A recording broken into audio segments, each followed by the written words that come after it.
it's just so much more than a race, so much more than a sport. And I think that anyone who kind of tries to say that Olympic Games or World Championships isn't anything special, they're not honest with themselves. I think about it every day. Standing sometimes in the start gates of World Cup races and being like, at some point this is going to be me at the Olympics. The mix of like participating and then also feeling the Olympic spirit, that's like what I'm the most excited about. And then of course, everyone wants to get a medal. Here comes Atle McGrath. He's part of Norway's new golden generation. A technical all-rounder, a born entertainer, and one of the most charismatic personalities on the World Cup Tour. And Norway take the lead. Atle McGrath.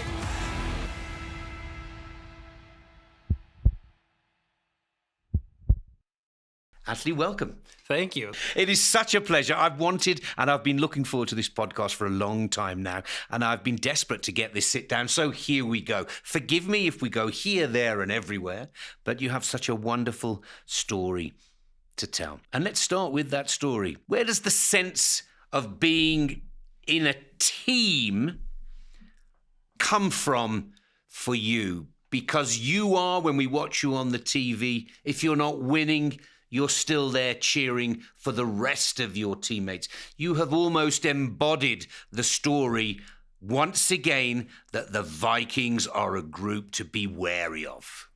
Yeah, for sure. You're saying it great. I mean, I've always loved being part of a group. I did a lot of team sports when I was younger, like playing soccer and handball and just doing a bunch of things with my fellow kids in my class and everything. So I've always loved being a part of a group. So being young, having big idols in Åmot and Hughes, Atle and Sundal, Kjetil Jansrud, Kilde, all of these guys who I grew up watching, and they were embodying the Attacking Vikings culture. And I never really knew what it was about. You know what it's about when you're younger and watching it on the TV, but you don't truly understand it until you get a part of it.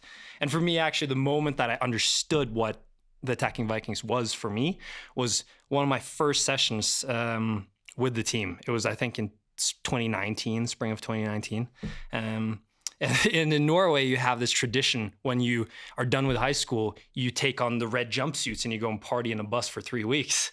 And I'd just come back from doing that. So my shape was I was not in shape and not feeling great. But Kjetil Jansrud came to me on the first day and he sat me down and he was like, Atle, I just want you to let you know, I don't care how many World Cup wins anyone has. I don't care how many medals anyone has. I don't care how long anyone's been on the team. It's like once you're in this, you're a part of the Attacking Vikings.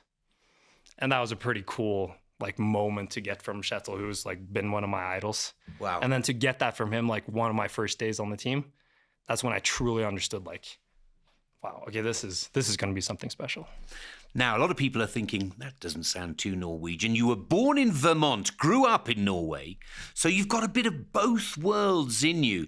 What's the biggest cultural difference between growing up in Norway but being born in the USA? And what part of that mix defines who you are today? I mean, being born in the US, I think I lived there for 3 years, so I don't remember much of it, but I have such a big family in the States, and my dad, he's, American, lived 22 years in Norway now and still doesn't speak Norwegian. So I feel like we have a big part of the American culture in our family. So it's a huge difference. I mean, the Americans are so open, love to talk, super ambitious about everything. And Norwegians, they're a little bit more taken back, but so genuine and really, really, wish you all the best kind of. So it's a good mix. I feel like I get, when I feel like doing something a little bit crazy, I feel like I tap into my American side. And then when I want to do something that has reason with it, it's coming from the Norwegian side. It's kind of where I find my balance. And for those of our listeners that don't know, your father was a really successful ski racer back in the 80s, Felix McGrath. When I was a young skier, we looked up to your dad. Yeah, he was like Mick Jagger to us, Mick Jagger, yeah. No, he is probably the sole reason why I became an alpine skier, I would say, because, I never got to experience his career, but the way he kind of brought me up and my brother as well, and how just skiing became such a big part of our family. And then once I got a bit older and realized he was a good skier, I just looked up to him so much. I really wanted to be like him. Let's talk about that more as we get deeper into this conversation. Now that you're one of the, I wouldn't say veterans, but more experienced racers of the Norwegian tech team, how do you see your role within that group, especially as athlete representative for the technical squad, which I think is a fantastic thing? How important is that to you? It's very important. I mean, us on the tech team, we're like a small family. We end up spending a lot of time together. I think one thing that us Norwegians do that's different is that we have a mandatory 6-week training camp together in Oslo every summer. So the only months of the year we're not together is 2 weeks in May and 4 weeks in July. So it's like 6 weeks of the year we're not together, and the rest of the time we're there. So it's really, really fun. And I pretty quickly went from being one of the youngest guys on the team. I think in the 22 season, I was the youngest tech skier. And then now in 25, I'm the second oldest. So it went so fast. But it's really cool, to be a part of the team, be, the athletes rep for the tech team. And it's been really cool to, as I was talking about, embody the spirit of the Attacking Vikings. It's cool to feel like you're actively being a part of it. No, it's fantastic. And every season, it seems like a new star rises within the team. And how do you explain that? I mean, this sort of ongoing, it's like a machine. You turn it around again, there's another Norwegian champion. Oh, let's turn again. There's another Norwegian champion. The young blood that comes through so regularly is wonderfully impressive. How do you deal with that? It's incredible. I mean, this year we have like a 2005 boy on our team.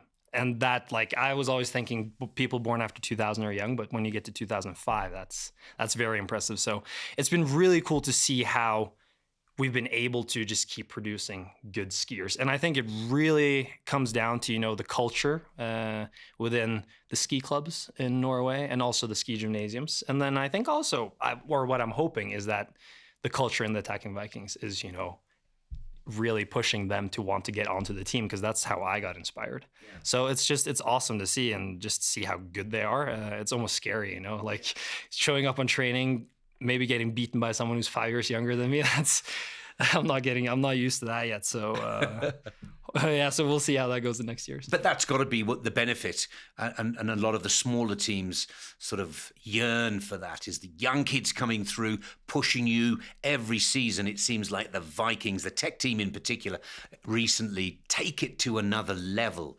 And that in-team competition has got to be healthy. It's awesome, and it's really not just for skiing. We have competitions in everything we do, which is really fun.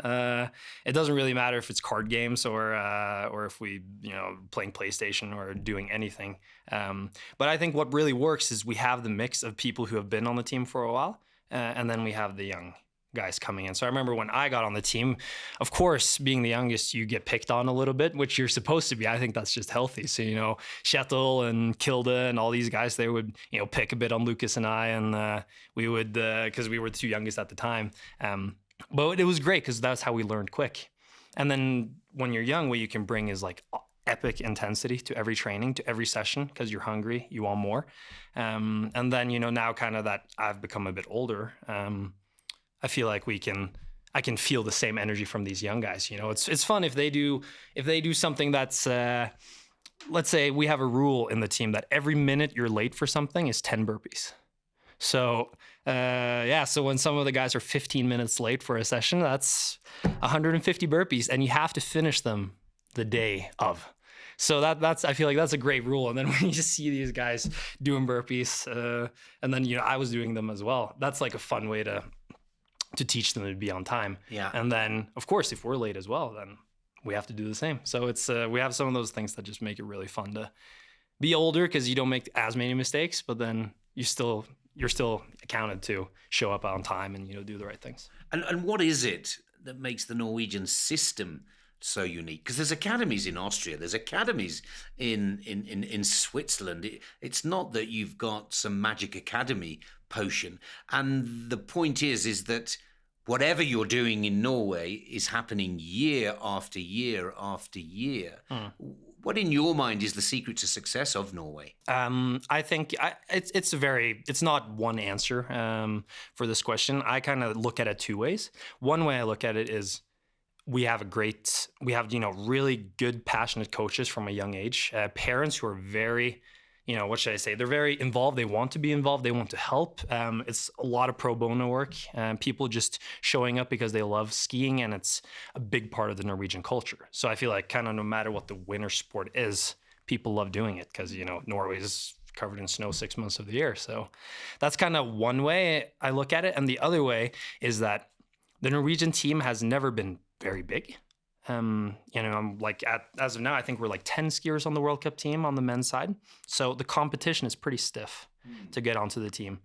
And it's hard because when it's tough competition, there will always be skiers who never quite get the chance, maybe, who deserve to get a chance, which is tough. I've seen many guys who I always thought could be good World Cup skiers never really get the chance. But it also really forces the young guys to work super hard if they want any chance of getting onto the team. So I feel like the guys that we kind of showcase on the World Cup and the Europa Cup, they are guys who truly deserve it because they work so hard for it and they actually take that step. So it's maybe harder. It's for sure harder to get to the Europa Cup level and the World Cup level. But once you get there, you're good enough because you're a Norwegian. Yeah.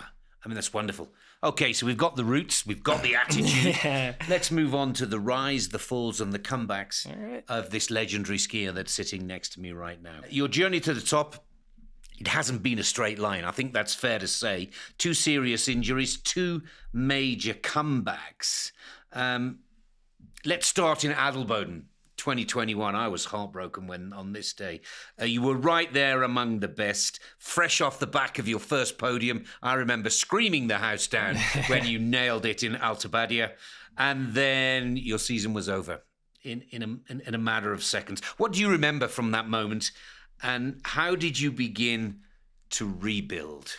That was a really tough moment, and also like a little bit weird looking back on, because as you said, I came right before Christmas, had my first podium, which was awesome, and I actually never thought I was going to get one when I was younger. I was like, that was honestly something I didn't think was going to happen. So coming into Adelboden, which is one of the biggest races, I had so much pressure on me just from myself, because I felt like, well, now I have one. I have to get one every single weekend to prove I'm not just a one-hit wonder kind of. Yeah, good word. So I just stood there at the start and gave everything I had, and I for sure just pushed too much. So I remember crashing. I remember going into the net and like losing my breath and not feeling great, but thinking my mom's watching on the TV, I have to get up. I skied down, felt fine, took off my skis, and as I stepped out of my binding, my whole knee kind of slid out of place, and I realized something was wrong.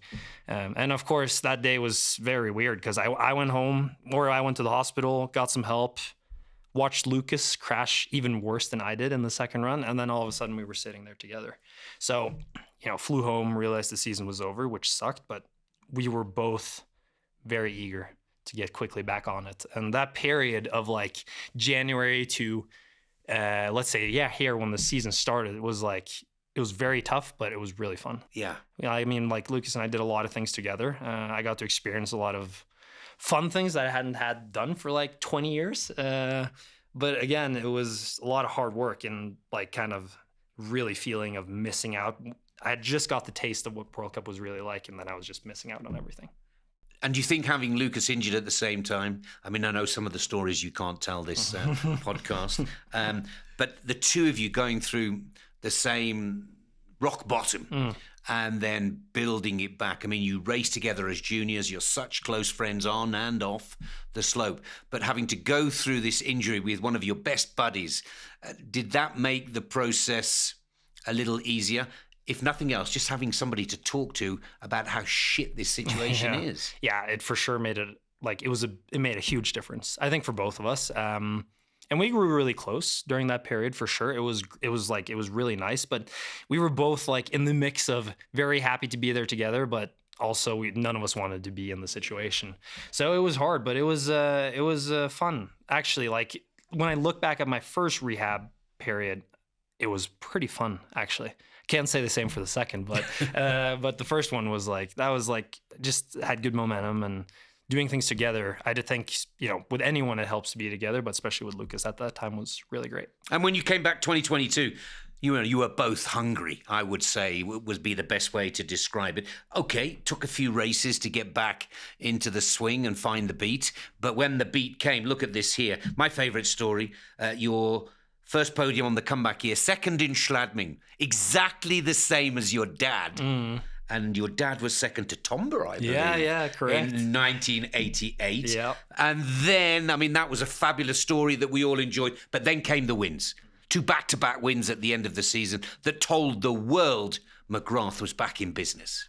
Yeah, that was that whole period was crazy because I broke my thumb on New Year's Eve, so I was missing out all the first races of 2022, and I thought I wasn't going to qualify for the Olympics. So Schladming was actually the last race before. Yeah, and finishing second there from starting outside top 30, having no expectations. That's still the most emotional I've ever been in my life. I just cried and cried and cried, and I couldn't stop crying because felt like so much pressure was off my shoulders.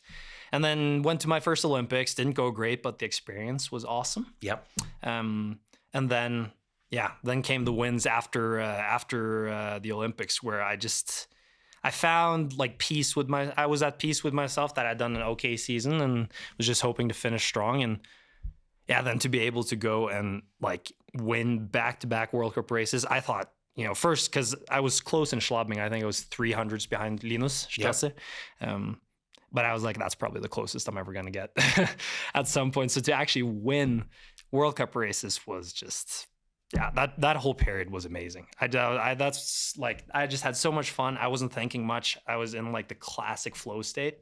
And it was just young and not stupid, but kind of, I didn't think much. I just absolutely skied my heart out every race, and that was really cool. I love this dad story in Schladming. Those 2 wins basically told the world that you were back from injury and you were the player that we all expected. Right. But when you were second in Schladming, which was the same result for your dad in 1988, what did he say to you on the phone?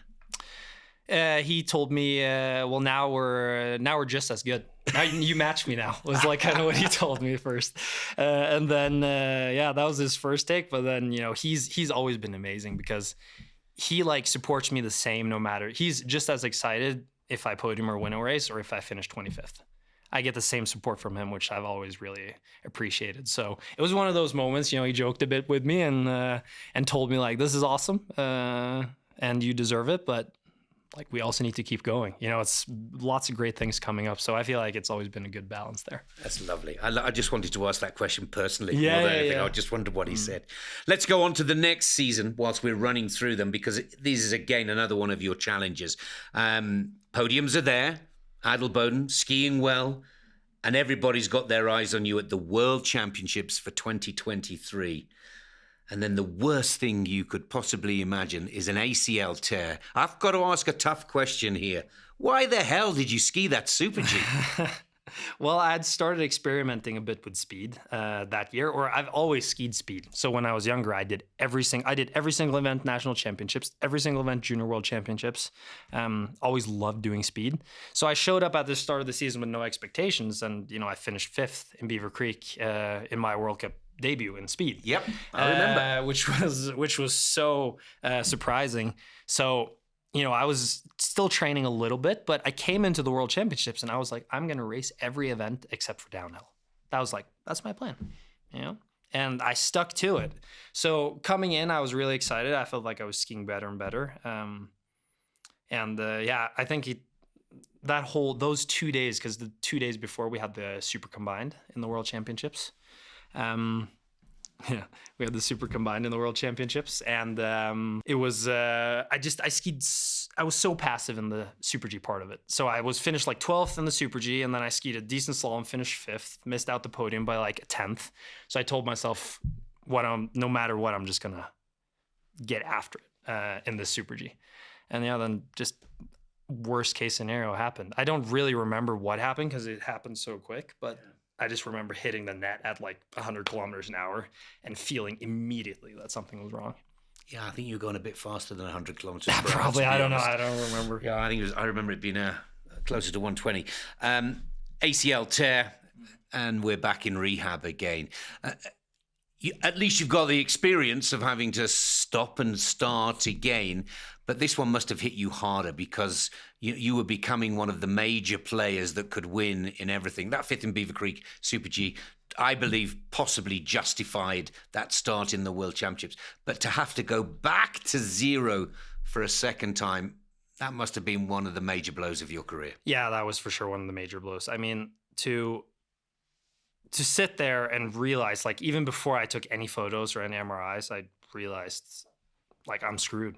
Like, I'm going to be out for a long time was my initial thought. And that's by far the lowest point I've probably ever had in my career and maybe even my life.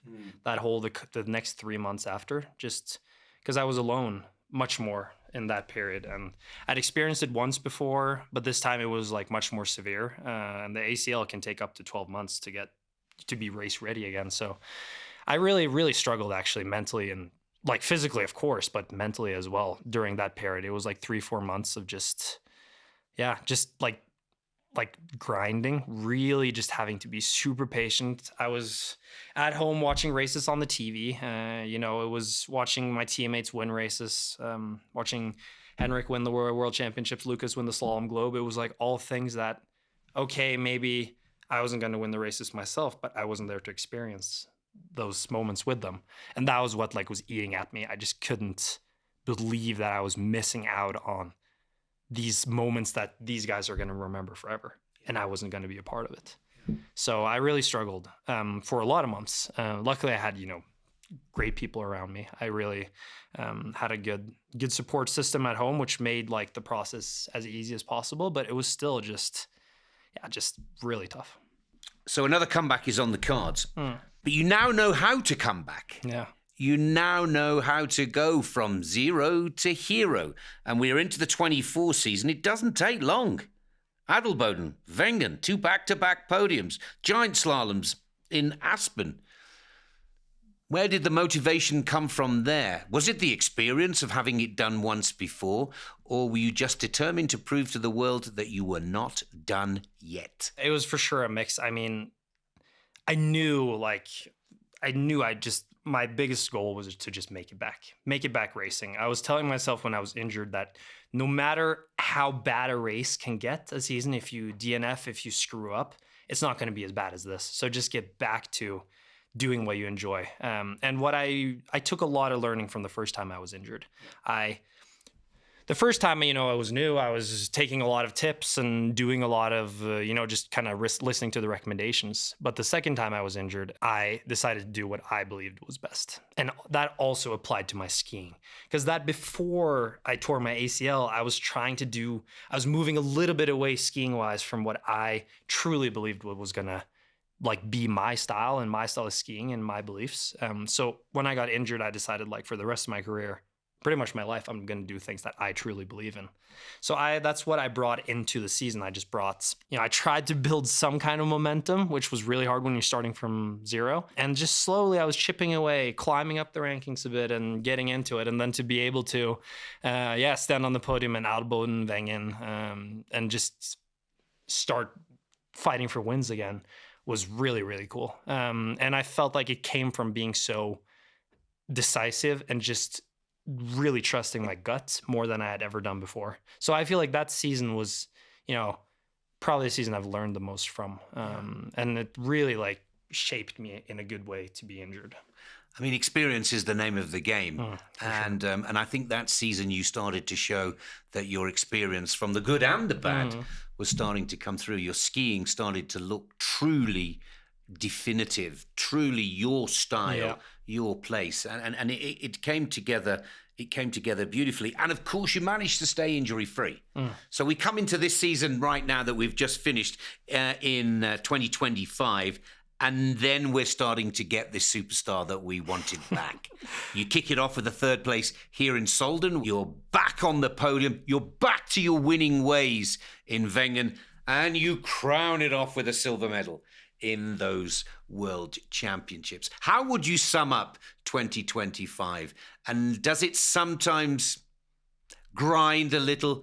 Because this is the form guide that we could have had in 2023. Yeah. No, I think what I really learned last year was the consistency in alpine skiing, which comes to being consistent in training, off skis, on skis, mentally, and also just mentally being at a good place was what led me to a lot of good results. I somehow, I had a good prep last year, came into the season super relaxed, which was different because normally here in Solden, I'm just so stressed. I used to hate Solden. It used to be like my least favorite race. And then last year I came and I just had this, kind of the butterflies were there, but the big like lump in my stomach was gone, which normally I'd been there with all the anxiety and everything. So to just kind of let go and race and get on the podium that first race was really big for me because I kind of beat some demons, inner demons in some ways. And then I was able to just keep that momentum going really well throughout the season. And I was skiing a little bit safe before Christmas, I would say. I had a lot of podiums, but I wasn't winning races. And then I tried to step it up after. And I blew some huge chances, like in Madonna, where I was leading by a lot and everything. But to be able to win again after almost 3 years, that was incredible. And then also the World Championships was, all of those moments were just something that I'll remember. You waited 3 years. In Wengen, you won your third victory. And that's a tricky slope, that Manbyggen. Yeah. I mean, it takes some conquering. Yeah. Now, Wengen is tough. And I was coming off 3 DNFs in a row because I was leading in Madonna and I straddled. And I was leading or I was winning at the last split in Adelboden. And then I went out and I took a split and fell on my face in the GS. So it was just kind of everything that could go wrong went wrong. But the only thing I was telling myself is I've fell in Adelboden before and I got injured and missed the rest of the season. And this time I'm actually healthy. So I showed up in Wengen, skied the first run, and I was just like, I'm tired of leading World Cup races now. I'm just going to be like 5th place after the first run, so I don't need to feel the pressure of actually leading. Yeah. And that didn't work out because, I was in the lead after the first run, but I think the mentality of just not caring which position you were going to be in was what made me ski so well. And the thing about Wengen, which maybe people don't know, is at the start, there's a speaker right into your ear when you're there. So you hear every single thing that happens. So I watch everyone, there's a screen, but normally there's a screen and you can just watch what you want to. But when you get it in your ear the whole time you're trying to go through the course and you just get it pushed in, it's so hard to concentrate. Yeah. And I heard Timon, who was 10th after the first run, took the lead. I heard he kept just staying in there. I heard people were making mistakes. I didn't know where they were making mistakes, but I just heard because the speaker was like, oh. And then Henrik was second, and I heard he came into second place. So then all of a sudden, I hear the speaker, okay, I'm in the lead. Or I'm at the start. Timon's in the lead, Henrik's second. I have a second to go on Timmy, and I have a chance to get a full Norwegian podium sweep for the first time in in slalom, it would be even further. Yes, much further back. So it was like the feeling of like standing there and having so much responsibility. It was just added on. So when I skied there, I don't remember much. I just remember bringing all the experience I've ever had in a race. Bringing that and coming through the finish, seeing the green light, and then pretty much seeing Timon be happier than I was, was like it was amazing. So that whole experience was like just truly incredible. You skied magnificently. You really did. It was such an honor and a pleasure to be able to commentate that race. That Norwegian clean sweep was beautiful and historical, but you were the shining star of that race. It was brilliant. And to be honest, you could see in the start gate, before you left, we get this close-up face shot, you were wetting yourself. You looked so nervous. And it was almost as if, not for you, because we've seen you throw it away and pick it up, dress yourself down, and still be wonderfully entertaining. It's as if you did not want to let Henrik and Timon down for a shot at the clean sweep. Yeah, that was like really going through my mind. And it's so hard because from the second that Henrik comes into the finish and is second and the chance is there, you only have like 2 minutes to process everything. And I was just standing there, absolutely so stressed, not really knowing what to do with myself. And just, it's like, how are you supposed to perform when you have all those thoughts going through? And then also thinking, okay, it's 3 years since I won my last race. I've been really close. I haven't been on the right side. Like, it felt like now or never. And that was kind of the only thing I told myself was like, okay, well, this is the chance I'm going to get. Like, for now at least. So Beautiful. I have to take it. Beautiful, beautiful, beautiful story. Saalbach World Championships, silver medal, delighted or frustrated that it was not gold? Any athlete, if they don't win, they're going to feel, I hope they feel some sort of frustration. But for me, the World Championships, I've had a very special relationship with it because in 2021, I missed it. And then in 2023, I crashed in the second event. So I've never, before Saalbach, I'd never gotten to ski slalom or GS in the World Championships, which are my two best events. So I came into those championships knowing I had 4 chances because I did the team combined in the team event. And when the first 2 didn't go well, I was like, at least I have my 2 best events. And I would say kind of for me, the whole turning point in the World Championships was the second run of the GS, where the first run I was super passive. And the second run, I gave it everything I had, skied fast, made a lot of mistakes, and finished 10th. But I was like, wow, I really actually did it. So in the slalom, being third after the first run, I mean, talking about being nervous in Wengen, I was way more nervous in Saalbach in the second run. Because when you're at the start, you see the finish area. Yeah. And you're just looking right down into the bowl of people. And I mean, I was so nervous, I barely could click into my skis. It was like my legs froze and everything happened. And it was like a reaction. I was almost feeling like, oh no, not now. Like, why is this happening to me now? But then to be able to just breathe. Timmy was in front of me. I think that kind of helped because he normally starts in front of me on training because we go by the World Cup start list. Yeah. So he was in front of me because we were third and fourth.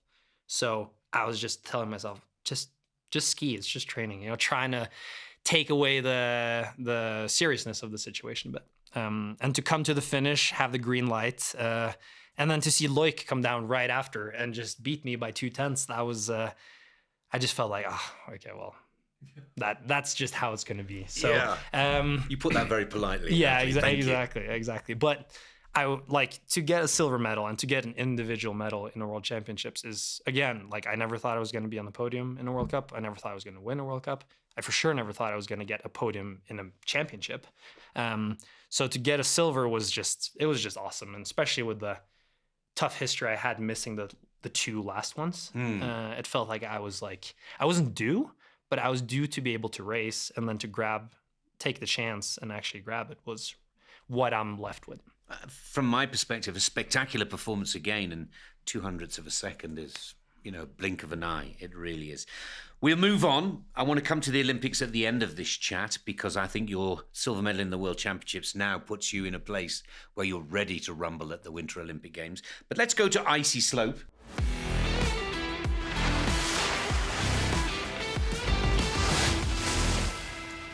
Icy slope is when we ask a friend or somebody that's close to you to ask a question. Okay. I'm going to play you this little video, and you've got to answer as best you possibly can. This is from a pal of yours, River Radamus. Oh, River, really?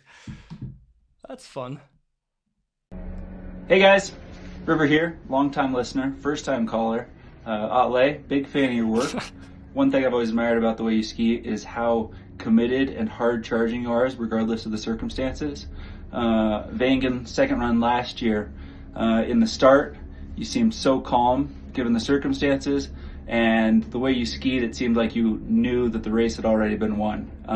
So, question for you, where does that confidence come from? And if it's manufactured, how do you do that? I'd love to know. I'll take the answer off there. Yeah, for sure. River, we'll have a chat like one of the next days for sure.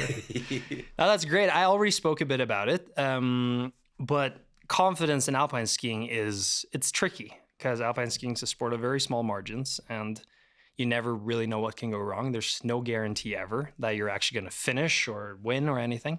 But yeah, as I said, like standing in the second run in Wengen, I was, as I talked, knowing the circumstances, knowing there was a chance for a podium sweep, my first win in 3 years, it was really trying to tap into all the experience I've ever had. It was in 2024 in Wengen, I lost the race to Manuel Feller from the last split and down. I was 3/10 ahead and came a 10th behind in the finish. So that was something I was really focused on, like finishing strong even before the race started. And I was just trying to piece up the race, make it super simple for myself. Like, this section I'm going to ski fast, this section I need to be smart, and this section I'm going to get after it again. So trying to just, really break it up, be like, what am I afraid of and what am I ready for? That was kind of my whole mentality going into it. And then while I was standing there and when you're in the heat of the moment, it's really hard to remember all those things. But I just I've done the preparations up until then. And when I'm in the start gate, I'm just telling myself, don't think, and don't think. Yeah. That's like the only thing I'm thinking about, which is just to not think. Is that confidence then become almost a state of mind, an autopilot? Yeah. Zrinka Lucic was talking about it yesterday, and you mentioned it briefly earlier, this sort of free-flowing state where your body says, it's okay, Atle, I'm taking over now, we got this. And it's something that it's very difficult to analyse.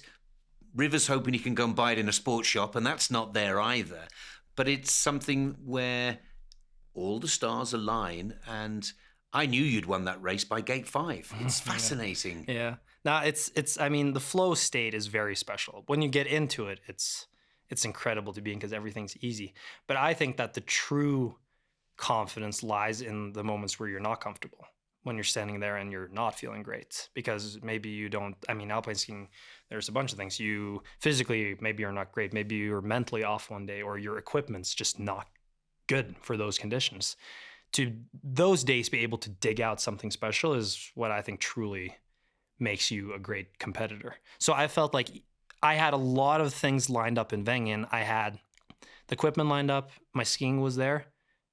Partially my mental space was there, but not 100%. So to then mentally win the battle and just go for it in the moment when I felt most pressured was where I took out the extra thing. It was a little bit like, what's the worst? I knew what the worst could happen, but again, it was like, if I don't take this chance, I'm going to regret it for the rest of my life. A bit of a thinking like that. Great word. And River, thank you for the questions.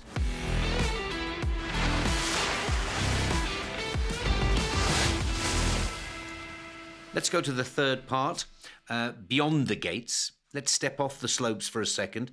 You're known for your creativity, humour, authenticity, whether it's a new beard or a funny post or a crazy idea. You're not afraid to be yourself. Has that ever been misunderstood? Or do you think that honesty is a part of your strength? I've very rarely been challenged on who I am. I was very unsure on kind of who I was when I was younger, especially when I went to high school, and a part of that, it was kind of before I started going to ski gymnasium. I was struggling a bit with who I was because I loved skiing and I really wanted to talk about skiing and be skiing, and I was like one of those kids, but I didn't have friends in my school who necessarily shared those passions with me. So I always felt a little bit out of place when I was younger, and that makes it tough to really be yourself and really do what you truly want to do. But then once I started skiing more and got into ski gymnasium and got surrounded by people who love skiing, I felt like that became a part of me. And I mean, it's so easy to say we want to get to know the people outside the gates. But for me, alpine skiing is such a big part of my life that I feel like I'm able to bring who I am into skiing. I feel like I always show who I am on races or on bib draws. And I just want to do the things that are me. No matter what. And then I honestly almost never get any bad feedback. The only thing I got was when you guys made me freestyle rap on the bib draw in Madonna. And I was so bad. Then I got a bunch of, mostly from my teammates. They can believe I did it. And I still get sweaty thinking about it. But other than that, it's been pretty good. No, and please don't stop. Okay. There are fans all over the world that love the McGrath style. They really, really dig it. Let's go to another story. When Lucas announced his retirement, partly because he didn't feel understood in Norway, what went through your mind?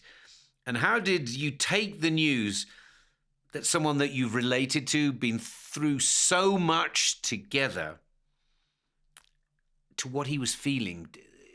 It was a very interesting period in sport and obviously a tricky one for him. And I've often wondered, how you felt about that whole process. It was very, very special, the whole process. I mean, because about 2 weeks before he announced his retirement, we were at ski camp in Norway, and we actually sat down and had like a talk for 2 hours or something, just in general about everything. And he aired that he was just really not feeling happy, and this was before I knew he had any intentions of not continuing to ski. That was like never in my mind. But when he called me, because I was coming back from injury, I wasn't here. So I was home, and he called me at like 11 at night, the Friday before the race. And when he broke it to me, I couldn't believe it. Honestly, I was so shocked. The first question I actually asked him was like, "Can't you please just ski for Brazil so we can't continue skiing together?" Was the first thing I told him. And he was like, "No, I'm so tired. Like I can't at the moment." Like that's what he said, pretty much. And yeah, those following days, I was really sad. Like I cried a lot. It felt like someone broke up with me, pretty much, because it was kind of. I felt like that as well. Actually, it was really sad, honestly. And it took some time. And once Solden was done, he came home to Oslo, and we met, and that was really nice. That helped a lot. And I think then I realized that no matter we're not going to be teammates anymore, and we're not going to ski together, but at least we have a friendship that's built on something that's a lot more than skiing. I mean, we've been through a lot of tough stuff and great times together since we were like 12 years old. So I at least had the good feeling that we're going to still be great friends. So it was weird. It was really sad. And then, you come to terms with it. And then funny enough, the show goes on. Like I went back to ski camp, and it was weird not having him there, but I just had to keep focusing on myself and my skiing. So it was a bit of a, weird situation, but yeah, it was special. And there's a happy ending. He took your advice. Yeah, he did. And a year later, he's racing for South America down in Brazil. Yeah. Maybe it's just because of me. I don't know. Maybe that's the reason. Maybe that's the reason he switched to Brazil. No, for sure not. You've said before, Atle, when I have fun outside the slopes, I do better on them. What does fun mean for you these days? And what keeps you balanced? That's a great question. I think every year for every year that goes by, I need to do more things that make me happy outside of skiing. Because I always love skiing, but at points it can just get too much. So I've always had a lot of different interests, and really liked doing a lot of stuff. But what I always come back to is like my family, my girlfriend, and my friends, and the people I just don't get to see that much during the season. They're always the people who are going to bring out, the best in me, I would say. So I just love spending time with them. It really doesn't matter what we do. And then I really love traveling. This year I got to go to Sardinia for the first time, which was awesome. I always try to go somewhere new for a week every year. I went to the US this year and visited my family. We had a family reunion for the first time in like 10 years. And that's stuff that just really, is good for my heart and good for my soul, if you can say that stuff. Yeah, you can. That is great words, really great words. And of course, you're into many sports: golf, mountain biking, basketball, tennis, even cliff jumping, I've heard. What's the one that makes you feel most alive when you're away from skiing? Well, what I relate to the most when it comes to skiing is golf, because it's such a mental game. You're out there for 4 hours, and the only thing you're battling is your mind. So even though it's just great being out there without cell phones, without, any like technology for 4 hours with friends is great, but the mental part of that. And then I don't do it as much now, but as you said, I used to do a lot of cliff jumping before. And I actually joined the World Championships in Dutz one year, which is where you jump out and then you land on your stomach from 10 meters. So I joined the qualifiers, so I didn't qualify. But I had some friends who we used to do that quite a bit. And I would say those moments were for sure the moments I felt the most alive. But now I'm 25 now. Maybe my mind's a bit more developed to know that jumping from 10 meters and landing on your stomach isn't the smartest for an alpine skier. But I still always love doing things that, just make me feel alive. So yeah, it's a good mix, and we always do a lot of different things during summer. So any sport will always make me feel great. Now, you've already touched on your family and your partner, a huge part of your life. And we see that in your posts and the way you talk about them. Tell us a little bit more how you balance that connection. You said it's difficult on the road. Do you miss home? And What do you say to those who complain about always being away from home? What are your advice on finding this family work balance and relationship? It's always going to be a bit tricky for sure. I think when it comes to my family, because, my dad was a skier and we've always had skiing in our blood, it's never really been a question about being gone or any priorities. I think I've been very lucky to grow up with a brother and mom and dad who just understand it no matter what. So I've never had to feel guilty or negotiate or do anything with them, which has just been awesome.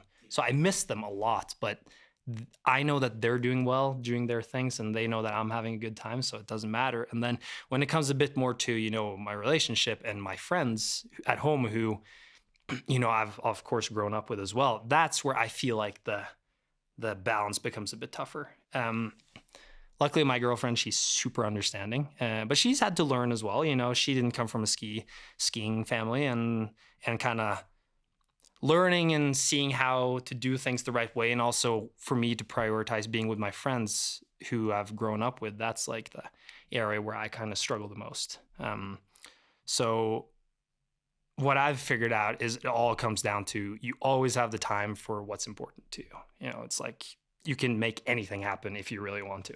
And that's kind of where my head is at. It's like if I'm tired or I have 2 days at home or anything, I'll prioritize doing and meeting the people that, I really care about. So I would say that's kind of the only tip I have is you do have time for what's really important to you. That's wonderful words, really.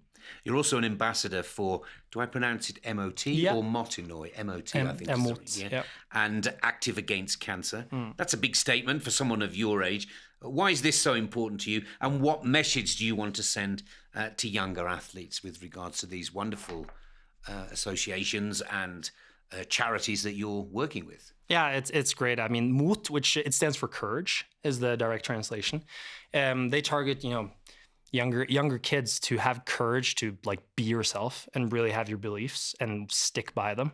And it's amazing. Like I've gotten to do some things with them where you do, it's almost like, it's not like homework, but you sit there and you go through with them and you're talking about like being very honest about challenges and seeing. And one of my favorite tasks that we did was you put up a football team and then you put in your key players. Who's your key players in your family to realize? And then you see some people have a lot of players and some people only have one, which is very, very touching when you're sitting there. So it really shows that the work they do, being there, helping them, it's really incredible. And to kind of be a part of that is always really fun. And then I'm Active Against Cancer.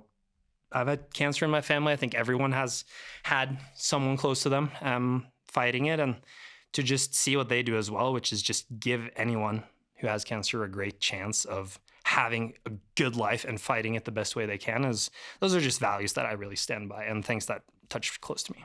Beautiful. I mean, really beautiful. Let's look ahead. We've got to talk about it. It's coming. We all know it's coming. You've had podiums, you've had wins, you've had comebacks, you've had World Championship medals. But of course, the big one this season is the 25th Winter Olympic Games, Milan Cortina. And of course, the men are racing over in Bormio. How much do you think about them? Be honest here. And what would it mean to finally stand on that stage? Not the stage of participation, but the stage of taking a medal. I think about it every day. That's my honest answer. Every day it goes by. And it's been there every day for maybe a year, half a year. I was thinking about it last season as well. I was standing sometimes in the start gates of World Cup races and being like, at some point, this is going to be me at the Olympics. So it's always been there for sure. And what I really love about the Olympics is it's every fourth year, which makes it special, but it's just so much more than a race, so much more than a sport. And I think that anyone who kind of tries to say that Olympic Games or World Championships isn't anything special, they're not honest with themselves. Yeah. It's truly amazing. So I'm very excited. We actually did we've done some skiing there, tried out the Olympic slopes. They look really cool. The GS looks long. So I've done a lot of physical work this year to get ready. And I'm just super excited to like really get the Olympic experience. Because in Beijing, it was COVID. We did COVID testing every day. You were either in your room or you were eating at the cafeteria where they had like plexiglass boxes you had to sit in. So it was just, you couldn't get to know other people the same way as I feel like the Olympic spirit should be. So, I mean, the mix of like participating and then also feeling the Olympic spirit, that's like what I'm the most excited about. And then of course, everyone wants to get a medal. That's just easy. And I had a very interesting chat with Kjetil Jansrud, who's I think he's still the oldest and youngest gold medal winner in alpine skiing on the men's side. Yeah. And he said something very interesting, which was he has kind of two tricks, which the first one was it doesn't matter if you get 4th or 40th, no one's going to remember you. That was his first one. Nice. Which is good. It's brutally honest. Get to the point. And the second one was that he said he always did a lot of events. But he said, like, when he stood at the start, he felt like he was able to just let go a bit, you know? Maybe he let go a bit. He got like 3% better. And his biggest competitors, they maybe got like 3% worse. And that difference made him catch the rest. And that's why he was able to win. Because he was just fearless and just didn't think too much. And also had the mentality that it's like, either you're going to get it or you're not. So I think that's some tips I've brought with myself. It's like there are no World Cup points in the Olympics, only medals. And I think that makes it a little bit easier. I was also thinking about that during the World Championships. And I think that's a good way to think of it. And it's also, even though it really feels like it's the end of, or it's the whole world depends on how you do in the moment, I still have, great people at home. And as we've talked about, I have a lot of things to look forward to no matter how I do in the Olympics. Can you promise me and your fans you won't ski the Super G in the first week of the Olympics? Yes, actually I can, because Bormeo's Super G is terrifying. Yeah. I can't believe those people. I can't believe anyone skis the Super G or downhill there. It's just crazy. So we've got that promise. Yeah, I'm not skiing the Super G in Bormeo. Thank you. Okay, there's a relief. We're not going to go through that same story again. Learn from my mistakes. And if you can find that magical flow state, if you can come to those Winter Olympic Games the way you skied Wengen, the way you performed in Saalbach, where you lost the gold by 0.02 of a second, there's absolutely no reason why Atle McGrath is not going to be on that podium in the 25th Winter Games. I guess it's all up to the moment and all up to me when I stand there in the start gate and just being prepared. But I'm super excited. I mean, if we're not excited, then we're doing something wrong. So I'm very, very excited for it. I think it's going to be a big Olympics for you. For sure. Oh, I really hope. Okay, here we go. Rapid fire is our last section. Then we'll let you on your way.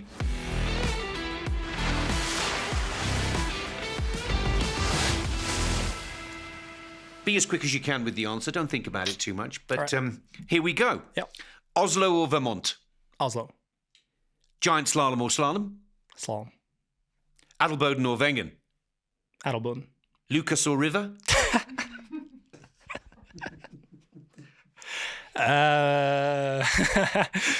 Lucas, I've known him the longest for sure. Okay. Don't worry, River. He loves you as well. Yeah, I love you, River. For sure. Training day or race day? Training day. Olympic medal or globe? Globe. Fjords or Alps? Alps. Golf or basketball? Golf. Retro mullet or clean cut? Retro mullet for sure. I knew that answer was coming. Night race or sunshine run? Night race. Perfect carve or risky attack? Risky attack. Formula One or football? Formula One. Mott speech or podium speech? Mott speech. Wisest teammate? Kilda. Best teammate prank you've seen? Dyeing someone's mustache with eyebrow coloring. Do you want to tell us who that was? I mean, I've done it, but it was also really fun to do to some my other teammates. Okay. One song that always lifts your mood? Man in the Mirror, Michael Jackson. Who wins karaoke night? Timon or Sander? Ooh, Sander. He's not afraid to go all out. Favorite Norwegian food? Waffle. Favorite Alpine food? Alpine food? What's an Alpine food? The food that we get in the mountains, but generally only in the mountains. Cordon bleu. Oh. If you could race one course forever, which one would it be? Alta Badia GS. The Gran Riese. That podium was special. Atle, thank you for your honesty, your humour, and your Norwegian cool. You bring creativity, heart, and personality. You really do to every race. That's exactly what makes this sport special. And to all of our listeners, thanks for tuning in. Don't forget to subscribe to Alpine Pulse Unplugged on Spotify, Apple Podcasts, YouTube, and all major platforms. Atle, that was brilliant. Thank you so much for your time, and may this winter be crackerjack. I hope so, for sure. Thanks, Nick. Alpine Pulse is an official podcast of the FIS, produced by Maniac Studios.